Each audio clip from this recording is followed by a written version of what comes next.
Thank you. Nice to see many friendly faces from the past. And I'm going to lightly touch on a number of subjects today. And without further ado, I'll tell you a bit or show you a bit of my background before I hit the subject of Japanese textiles.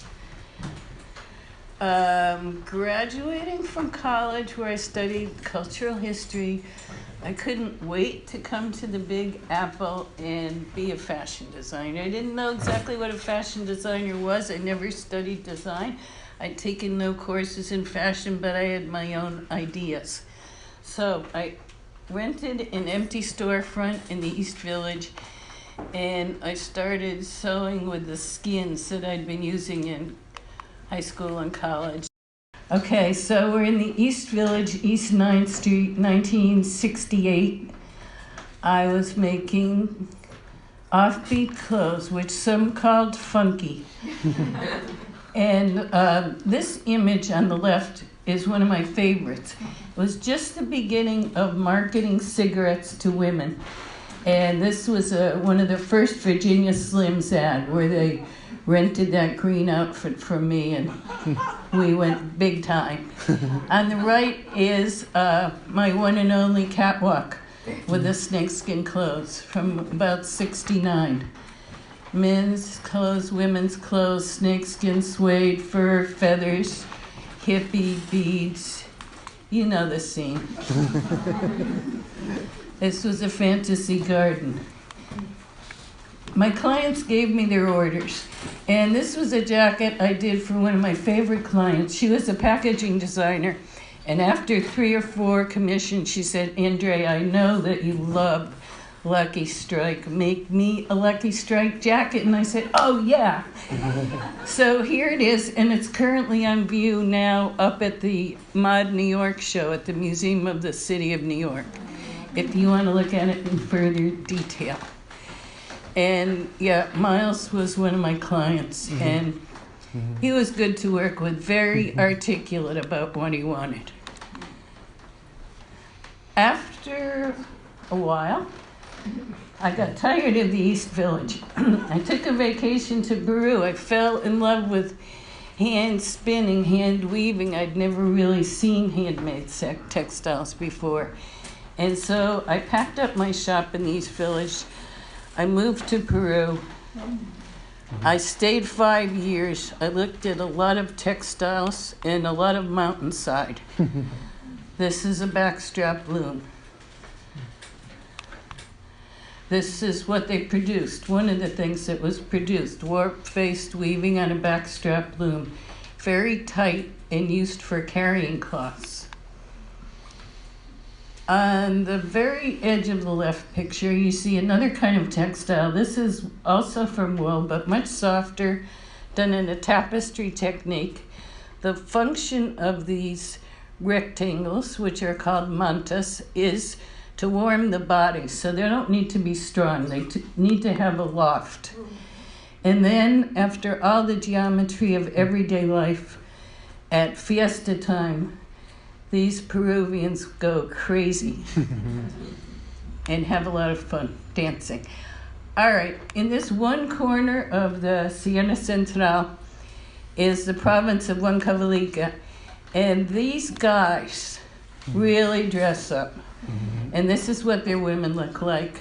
Not quite so exuberant, but if you're wearing a flower in your hat, you are looking for a partner, and yeah, you better be smiling too.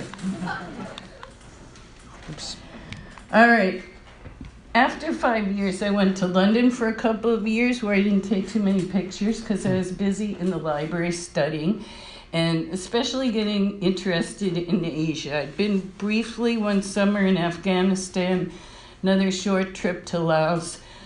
But from London, I set out on a couple of trips to Burma, and then finally into China, which was just beginning to open to people like me doing independent travel without being on a tour. And finally, seeing that London was so far from China, I took my kids out of school for a year, and we just spent a year traveling around the perimeters of China, meeting people, looking at the weaving. You know, the usual. On Hainan Island in the South China Sea, I found people doing indigo and white ikats, much as you know about them from Indonesia and other countries. Yeah, they were binding the warps and dyeing it with indigo, weaving on a backstrap loom. This is a sampler. There are many, many groups of people in China, 98 varieties of ethnicities officially. Many of them embroider, some weave. Some were pretty playful with me. And it was a good time. Very hard physically, but good. All right, eventually, in 1984, I landed in Japan. I had seen centuries-old, very elaborate Japanese robes. I was interested in what things look like in the 20th century, my age, and I was particularly interested in what popular priced clothing came to look like, something I couldn't see much of in Europe or the States. So I landed with an open mind, thinking this would be an interesting line of inquiry. And people told me right away that the subject of modern textiles wasn't a real subject. If I want to study kimonos, would I please look at the 17th century, get with the program, and etc.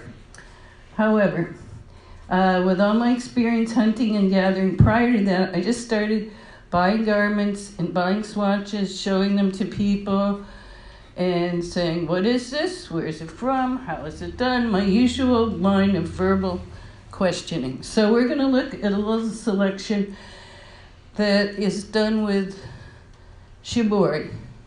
It's not a new technique in the 20th century. It's been used for a long time, but it was used expansively during the 20th century. This for a small boy's padded robe. And this much finer work. Shibori is another name for tie-dye. So these are made in a variety of stitching methods where the yarn that's wound around the cloth prevents the dye from entering. So that part of the cloth stays white. The two upper birds are done with shibori, kaneko shibori, those tiny, tiny dots. And the lower bird is done with embroidery. So this is a sheer garment, very sophisticated. It's one kind of shibori work that appeared. There's a town not too far from Kyoto called Arimatsu, which is very famous for doing shibori. And I visited there recently, not when I was there in the 80s. And I spent a day there, and I listened to their woes.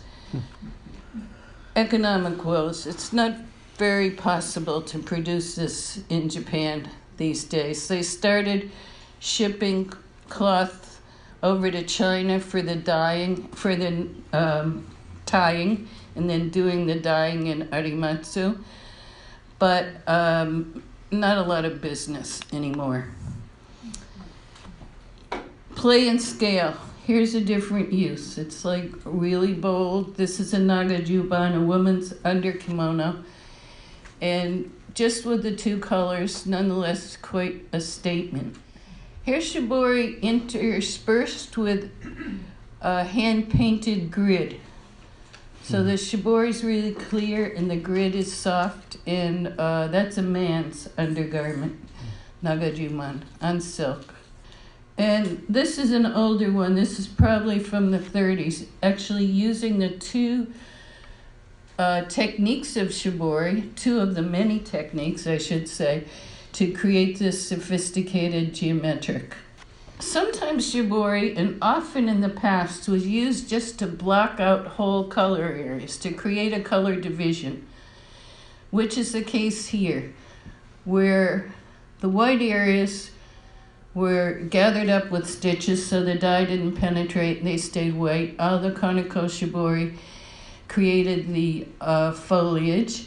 The ground cloth is actually a woven jacquard red, and then within those white spots are hand-painted floral motifs done by Yuzen.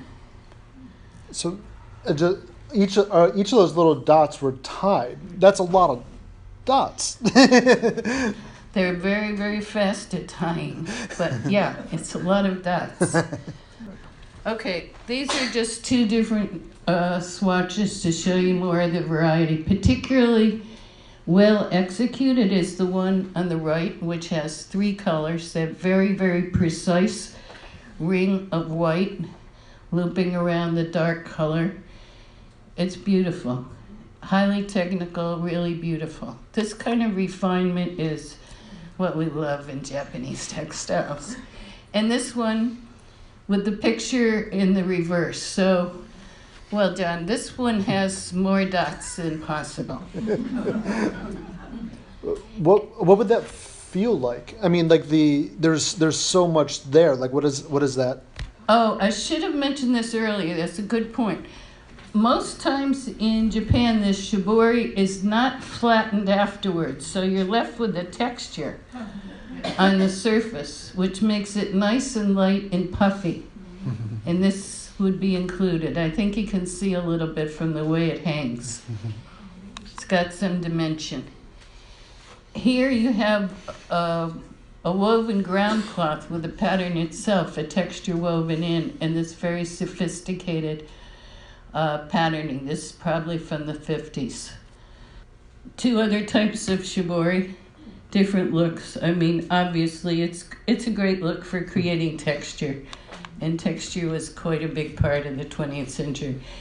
Another very sophisticated piece, you can see the extra warp yarns, I think, creating those reddish vertical flashes, and then in each area of the dark blue ground, we have shibori motifs picked out by hand.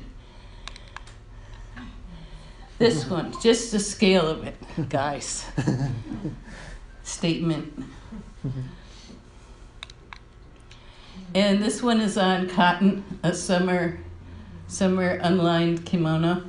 Another statement when you're walking down the street for your grilled eel. A child's kimono, very soft motifs, soft colors, and soft light padding. You're talking about how this is more, that you were looking at things that were more, I guess, contemporary, perhaps more commercial, but shibori is a very, very labor-intensive technique. Mm-hmm. Is this still a thing that, who is buying this? Like, it seems like this would still be pretty expensive, especially like that red one, all the tiny. Yeah, I have to admit, it's not, in this category, it's not all popularly priced. And as I mentioned earlier, like, hardly anyone's buying it. That's why these traditional towns like Arimatsu are only hosting tour bus loads of Japanese ladies, you know, in a historic sense. Business has changed. All right, we're switching subjects right now, and these are just a few. I also, while I was living in Japan in the mid-'80s, bought an archive of original textile artwork called Zuan. This painting and the detail of it, which is on the right, is from the very first years of the 20th century. So these are life-size paintings for textile design, for kimono textiles. They're about 14 inches wide, and I don't know, the length is varying. But they include shibori as a print motif, which is why they're here. Most of my paintings are just for single life-size kimono designs. This is one that came in the archive that shows the whole kimono, small size, but very elaborate. Mm-hmm. Again, John, this is not a popular price one. Yeah, I really love this one because you can just see the wave of all the shibori in it. And I love the fact that even though this is a painting, they're still putting in all those details to kind of communicate what will come eventually. Yeah, eventually something like this would have been hand painted with uzen. The shibori might have been real, might have not been. At certain times, sumptuary laws prevented shibori being done, but there could also be embroidered details. I'd say that's likely. So when I was looking at the shibori, as Andrea mentioned, that this is a technique that has been in Japanese textiles for a very long time. This is not a recent invention. So it doesn't take much effort to go, at least my area of specialty is, Japanese prints. I've seen, once Andrea started showing me some of these textiles, I was like, I've seen this everywhere. Now that I know what I'm looking at. So in this particular case, this is actually a print by Kunisada from 1845-46, and it's actually showing a woman making shibori. So you can see her, she's tying the little strings around bunches of fabric, and in the background there, you can see the samples of the textile, and it's the same thing. Like this is, nothing has changed, and of course you see this in, you can just literally just search for kabuki, or just search for kimonos. Just scroll through it. Like once you start seeing these little dots, you're just like, there it is. It's everywhere. So this is a very nice one, Manwerga. There's just a very nice decorative shibori all around. And then this one, much more modern, 1927 Shinsui. And then again, this is very similar to some of the ones that were shown earlier, where it's just a field of the shibori all over the garment. Yeah.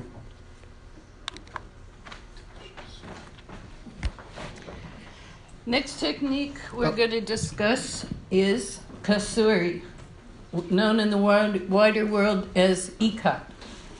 This is also a resist technique, but in this case, the threads are space-dyed before they're woven. Sometimes both the warp and the weft. Traditionally, ikat is space-dyed by being divided into skeins and being wrapped, then dipped in dye, and then unwrapped. The places where the wrapping was tight will keep the thread white. That's it in a nutshell. Practicing it is something else, so I'm going to show you a few examples. At least to my eye, when I look at these, if things frequently look very fuzzy, that's not just the projector here. That's the threads not quite lining up, and you get this kind of fuzzy effect, intentionally or not. Here again, you can see in the close-up on the right that it's the warp threads, the vertical ones, which are raggedy looking. And in fact, this is an under kimono made of sample lengths of cloth as a garment, but they're all using this warp kasuri technique. And here, this is just perfect example of kasuri. Just those tiny, tiny little flashes of black in the close-up. That means just 2 or 3 of those warp threads have black on it. They've got to be very precisely dyed and then really precisely lined up for the weaving to make that distinct a mark.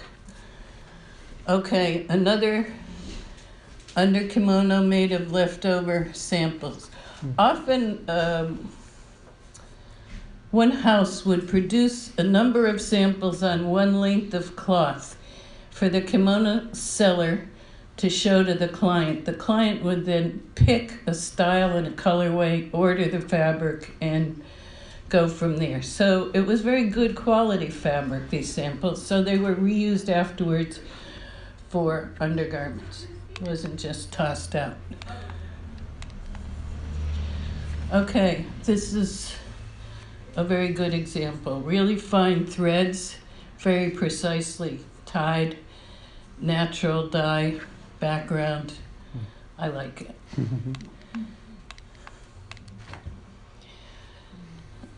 This is a category that's made a little bit differently.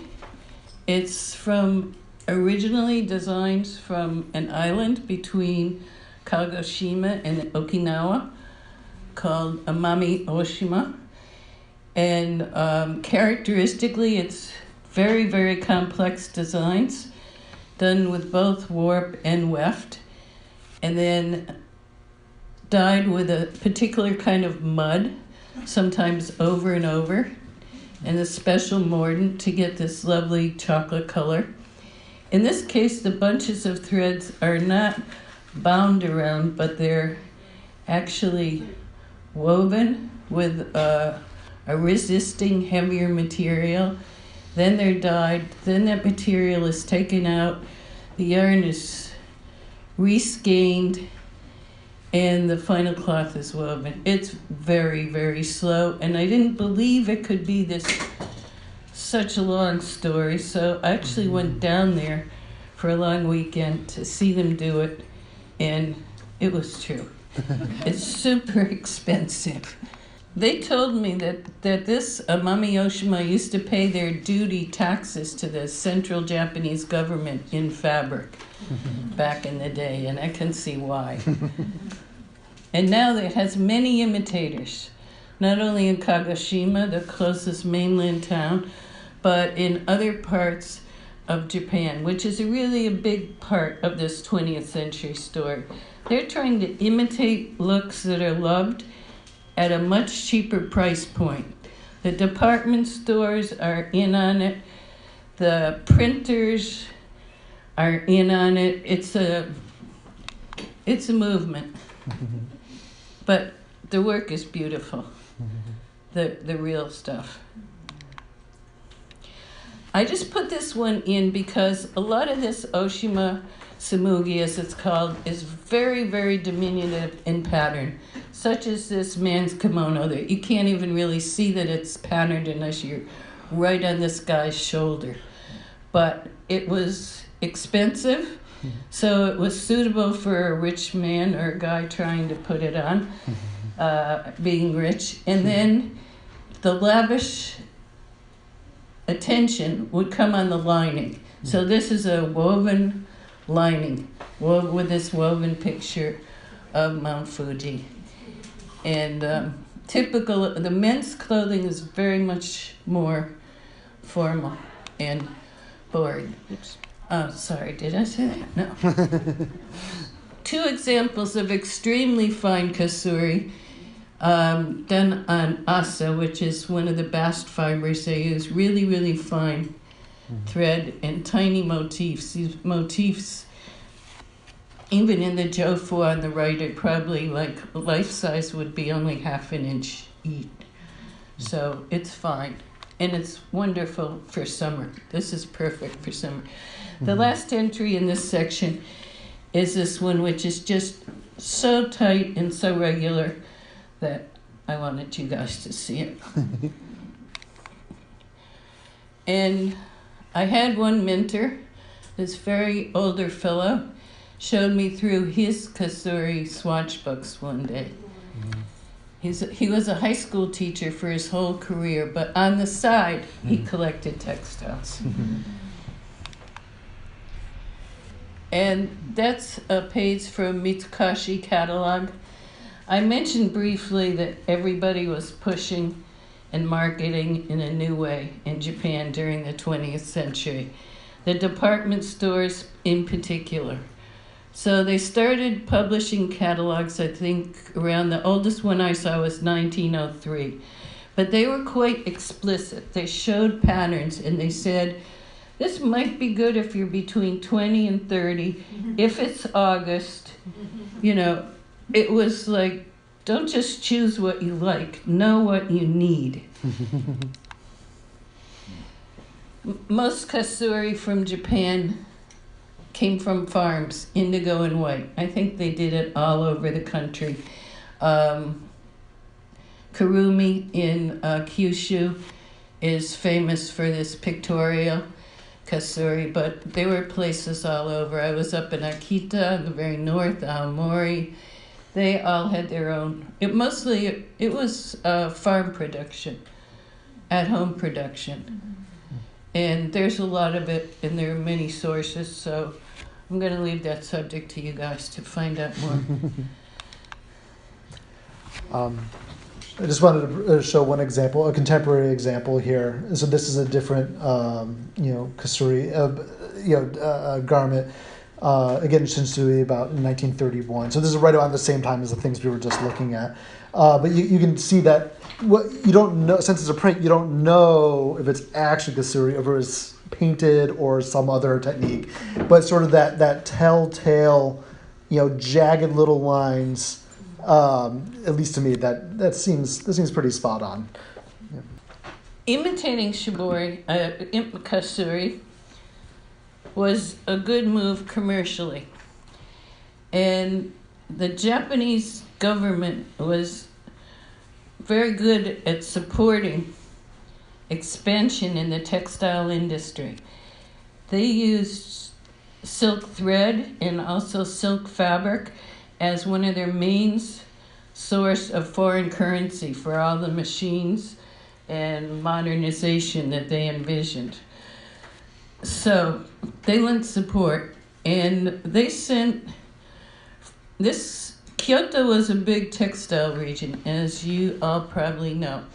But this is from a different area that was looking to compete with Kyoto. They sent some technicians or engineers to France, to Lyon, to inspect the way chine was made, and they brought back some secrets and set up a production. That being said, there were two things going in the favor of this development of this new technique which is called meisen. One is it used a part of the cocoon that had previously been discarded. So it was basically using very short, soft fiber, which had been considered waste. So the base fabric itself was cheap. The other thing was they set up a system of doing the yarn dyes with stencils. Instead of having to wrap and dip the threads color by color, they could lay down a series of stencils as long as the threads were presented flat and just stencil on the color. So multicolored designs were much more possible. The fragment on the right is a piece of meisen that I was shown at one of these old meisen factories, and they showed it as a triumph because it involves so many colors, so well laid out and woven together. Yeah, it's almost impossible to imagine because, this is the thread being dyed ahead of time and then being woven together. The poster is significant. This was from about the apogee of meisen production around the early 30s. And what it depicts is a traditional girl on the left wearing meisen and a modern girl with a modern haircut, etc., on the right wearing meisen. Whichever kind of girl you were, meisen was the way to go. These were for department store window advertisements. It's not a good photo, but the part on the left is a shot of the stencils that are used to dye the threads. And on the right, you have the warp threads on the loom showing the areas that have already been dyed up and waiting for the cross-weft threads to complete the cloth. Another ad on the left, again, 30s, very soft, maybe even late 20s. An example on the right side of a swatch that I bought. The colors are soft, and early meisen often had these extra added attachments, like the extra wefts that you can see as lines, horizontal lines across the surface. So all the time in Japan, they like layers on top of layers, more complex, subtle but complex. Yeah, hard to describe, but you can see it here. Okay, this is another quite old one, probably from the 20s. Very classic design. This almost looks like the American wedding ring pattern we know from patchworks. But it's complex and it's well done. I think as myself, as a layperson, when I saw these, I visually have a very hard time telling the difference between this and Kasuri, because again, you have the similar, very fuzzy lines. It's similar, the production is, and it sounds like it's the sort of thing that you can really only tell by looking at it in person, being able to tease that apart. Not to mention the style of the design as well, perhaps. No, it's more expertise of just looking. I've looked at thousands of things. I say that kasuri is usually more limited in color because it's hard to tie and untie bunches of threads various times. So often it's just like the blue and white kasuri for the farm clothes, or one or two colors. Whereas when you get something like this with so many colors, the other thing is the precision. There's a precision that's achieved in kasuri, which you can't get in mason. It's just not as clear cut. All right, these are pale patterns or other early patterns, 20s and early 30s. Things took a real turn at the start of Showa, but Taisho was still, in this medium anyway, was still pretty. And lavenders from France were very much on the scene. France and Japan, I think, were close in the 20s. This is unusual because of the way the pattern is laid out on the garment. You don't usually see these making quite so much sense left to right. But again, the shadowing of the bubbles is pretty precise and well done. Interesting color scheme.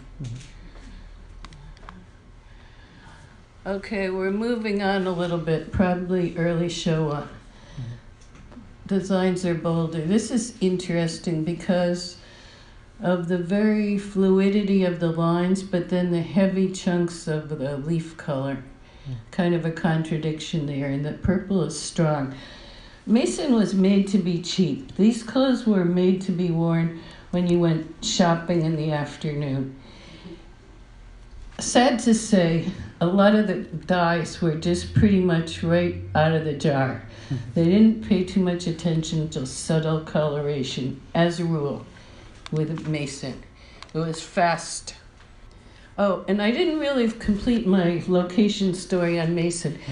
Mason grew up in several areas, but none of them were Kyoto. This cloth was really competition for the cloth from Kyoto. So where I lived at the western side of Tokyo was near a town called Hachioji, which was still making Mason. When I lived there in the mid-'80s, I went out to see it. And the other towns were in Guma, in Isesaki, Ishikaga, Chichibu, and Kiryu. So towns to the northwest of Tokyo. All right, moving on. Early Showa, bold times. And quite a few collectors in America like these really large-scale patterns. I admit they're pretty cool, too. John? Yeah, I like about this is just that at least to me, it harkens back to sort of classical Japanese imagery. You have the flowing rivers, maybe sort of a distant, callback to like Rinpo or something like that. But this is just so decidedly modern, and I love it.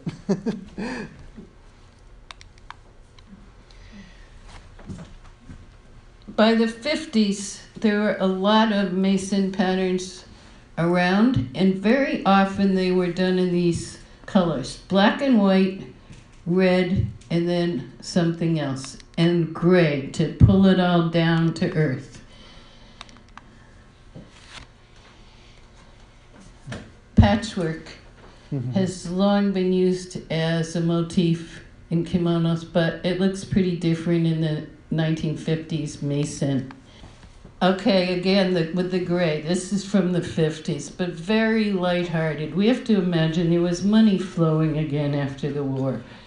They didn't know exactly where it was going or where they were going or what was happening, but there was money. The consumers were fueled.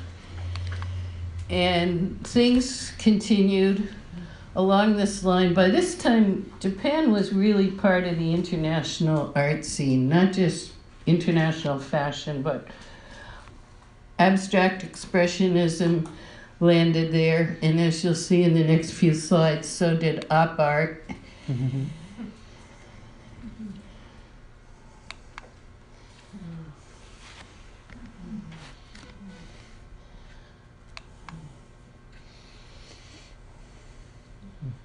So what we look for when we look at Japanese textiles in terms of classifying them, one thing that we look for is whether a design appears once only on the front or the back of a garment, or whether there's a vertical repeat of the design. There's never a repeat side to side. They don't really care about that somehow. They don't look at the side to side. But you'll see here, and you'll start to see when we talk about the next section of kata-yuzen, that I automatically look for the vertical repeat, and you can too. And a lot of these mason patterns have a pretty long repeat, like this size. This is one of John's favorites. I'm going to let him tell you about Well, it. Again, like this is I love the things that are calling back to classical Japanese imagery. You have these, delicate little, pines and blossoms, but then it's just so chunky and poppy, and I don't know. I love this sort of stuff. And I wanted to add that this double line here, the very wide pinkish line, and then that edge of turquoise everywhere, really does it.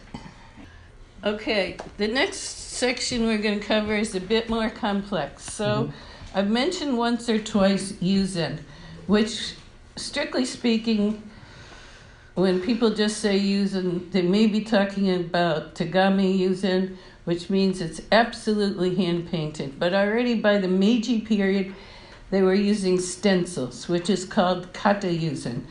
And over the course of the 20th century, this definition of kata-yuzen changed. Kata means a stencil. And originally this kata-yuzen, say in the Meiji period, the stencil would just permit the transfer of the outline of the design to the cloth. Everything would be hand-painted from there on, but they were given the outline.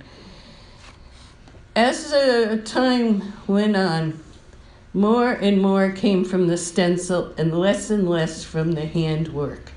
So nowadays, if you really want to know whether the piece was totally hand-painted or whether it was done from a kata-yuzen beginning stencil at least, you have to look very carefully at the very edge of the motif. If there's a white line there, it was from a kata-yuzen. If no, and sometimes they'd be clever and they'd lay thread over the surface, couching the thread to obscure that. For me, it's not so important, but another way to check is whether you can see the repeat of the pattern. Like if you look on the left-hand full garment and you look on one side or the other, you'll see the pattern repeat vertically. Usually if the pattern repeats, they're using a stencil. Sorry, these are both nagajubans, feminine ones, hence the red. The first was for a woman. This is for a girl.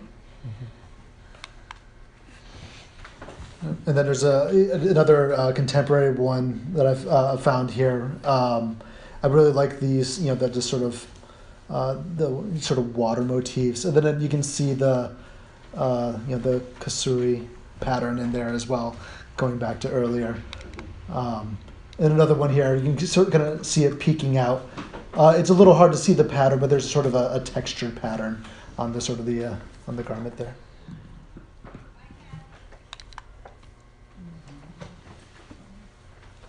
So one of the uses of kata-yuzen, this stenciled technique, was to make a lightweight, cheaper cloth that either could be used for a nagajuban or very often for a lining of a garment. And they often use conversational motifs, what we'd call in the West conversational novelty motifs for this type of cloth, which are pretty amusing. And one thing I haven't mentioned is about the style and the motifs during the 20th century. It wasn't a straight line, but Overall, they were trying to modernize, but there were a lot of moments when historically, politically especially, nostalgia was called for.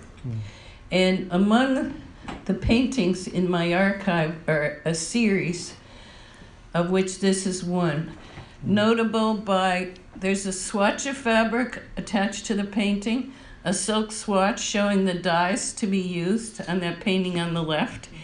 And the subject matter is clearly historical. Another aspect is that this whole series of paintings, and there are only about 8 of them, I think, all are very similar in composition. Historical motifs, no ground at all. Just motif, motif, motif, and details. And the last thing I wanted to mention about this series, like some of the other paintings, these have labels glued on the back.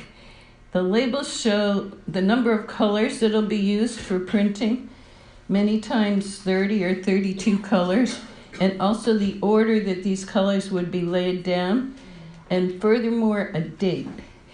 These paintings were used and then locked away and then pulled out again and reworked maybe decades later.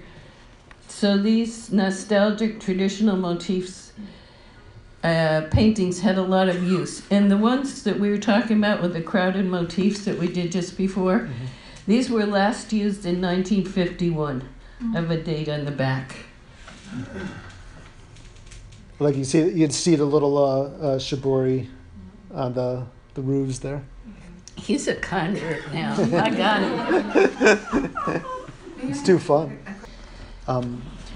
There's a couple of pieces here that when I visited Andrea, I don't know, maybe a year ago or so, and just looked through some of the paintings that she had. There were a few that caught my eye as more of a ukiyo-e print person. And so seeing this, and well, first of all, I love it, just the swarm of little men.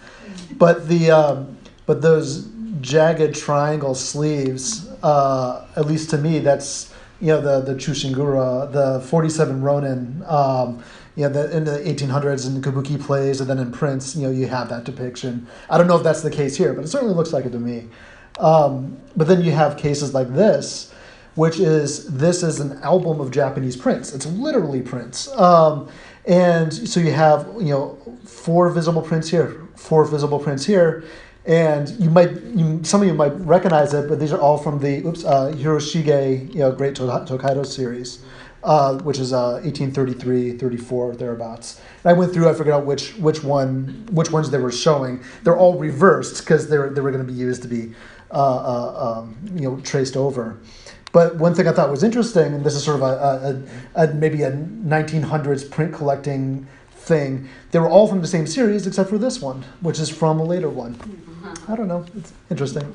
And another thing here is, so again, you have a lot of this imagery that they're pulling in from, the Edo period here, and you have cases like this where a woman with an umbrella, and to me this looks exactly like the part of this print, save for the difference color in the jacket.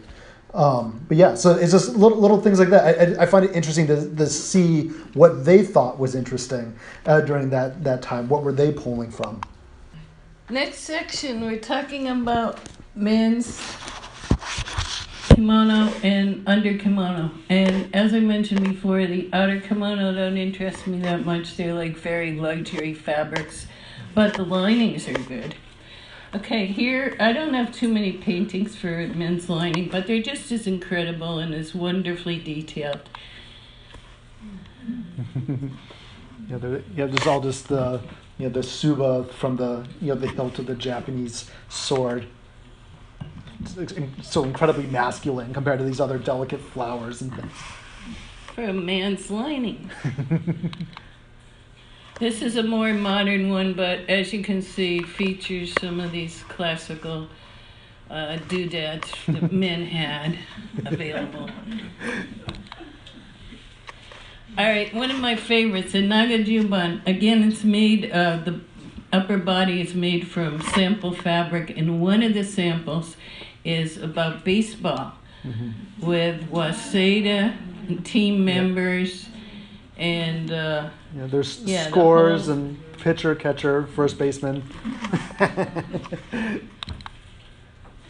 All right, this is a very luxury man carrying this inside his kimono. So the big color division wave at the bottom is color separated with shibori.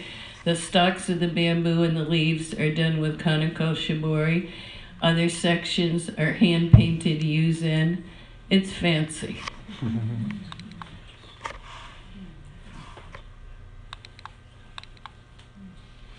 There's a little series of paintings in the archive that refer to specific kabuki plays in the mid-30s. So this design would be used once on a man's nagajuban, and I don't remember the details, but someone knowledgeable looked at these and said, oh, these are famous plays, famous actors, and their fans would have loved to buy nagajuban with this imagery. And they're very stylized, which I like. And there are a few historic images also, I imagine, for men's nagajuban. These are from the Mongolian fighting period.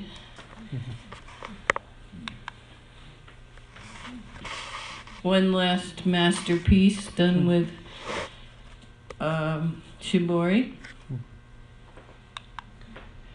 And next section is women's nagajuban and kosode. This is a very old one. It's not 20th century. It's from about 1800.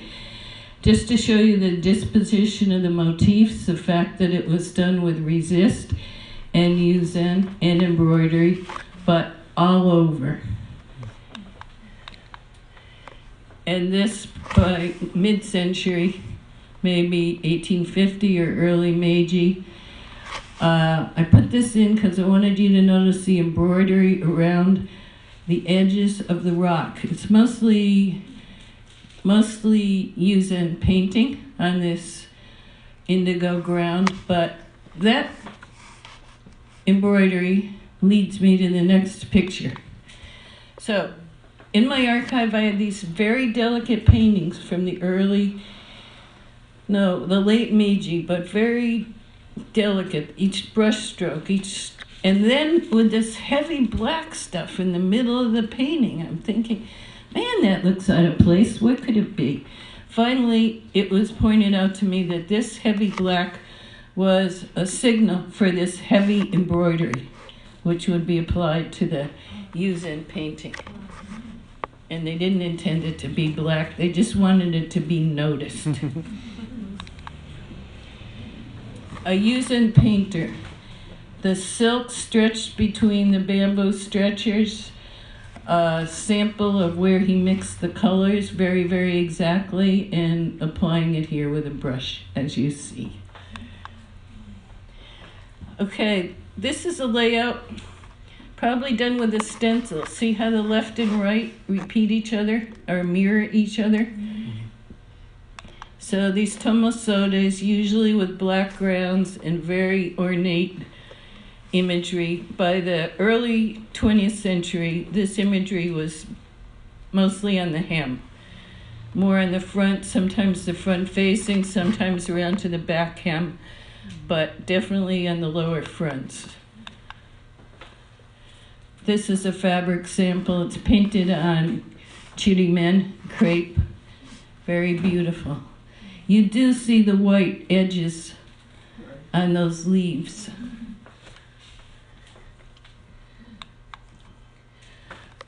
There's a little series of paintings, too, that are just patterns of this type, and they're so delicate and precise. This painting is probably about 4 feet tall, and the decorated part is only this little detail in the lower corner, but look how magnificently it's painted. And this one as well actually shows a swatch of cloth coming over with its own pattern. Pretty amazing. Modern version. Quite a bit less romantic. The post-war period of kimono making in Japan was all systems go. The angularity of the last Tomosode was echoed in the angles and abstract motifs of the prints. Even odd plants had their place, odd colors, green, cactus, odd waves of energy, odd shapes floating through the air. It was very much a motion, a time of motion. The 50s were characterized by texture, lots of texture, even in this woven Haori, and through to the prints and the blending of geometrics and the textile designs themselves. We went in the 50s from classic coloring into softer tones, and then to bolder in the 60s, more geometrics broken up, textile design paintings reflecting the 50s, 60s aesthetic, as well as natural, naive motifs, the farm scenes, which could have been derived from an American curtain pattern, led right into another motif that looked more like an American patchwork quilt. And we have some beautiful examples of naturalism, tropicals at the beginning, shown in this Haori and the original design of a similar sort. Shall I save the rest for the next lecture? Thank you very much.